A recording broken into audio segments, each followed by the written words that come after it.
So I lived in a small indigenous Quechua community, and they spoke Quechua.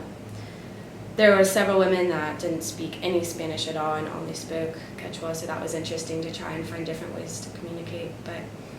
We were the first group of people to ever go to this community, so we got really close to the women. They adopted a godchild, which was us, so we were able to get a godmother, and we had these huge ceremonies. And so after the trip, I couldn't imagine myself not going there again. And so this past summer, I decided to go there again by myself and do another research project and live further in the community and try and get a more wholesome experience. So I decided to go on this trip this past summer by myself because I was really searching for a more grounded independence in myself. I grew up in Boone my whole life, and so I've been surrounded by family and support, which has been really amazing, but at the same time I felt like I needed something to test my independence. And so I was kind of hit smack dab in the face with this need of community and need of connections, and it was amazing to me how the same thing showed to me whenever I arrived to the village that I was living with. I got sick again, and every single person was checking on me, making sure I was okay, sent a shaman to come to where I was living and heal me in a very alternative way that worked and was mind-blowing and definitely made me that much closer to the community and made me realize that I could have a family just about anywhere I went.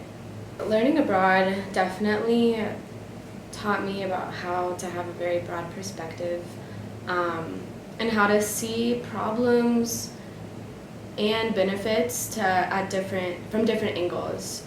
And so I felt like I learned how to have a lot more compassion towards others, how to just understand that there's never really one side to any problem. And if I hadn't had traveled abroad, I don't think I would have really learned that.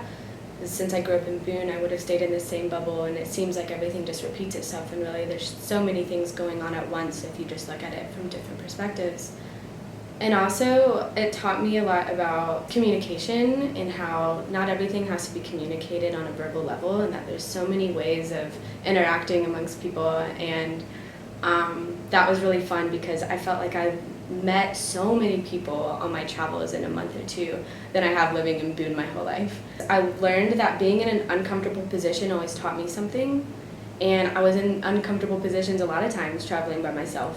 But it all led to something amazing, and all led to something that I learned more about myself and learned more about the world, and I'm really thankful for that.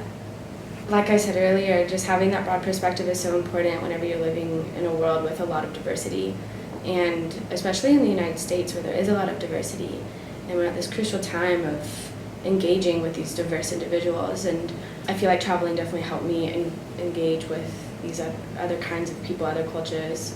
Try to communicate any way you can, even if you don't speak the language.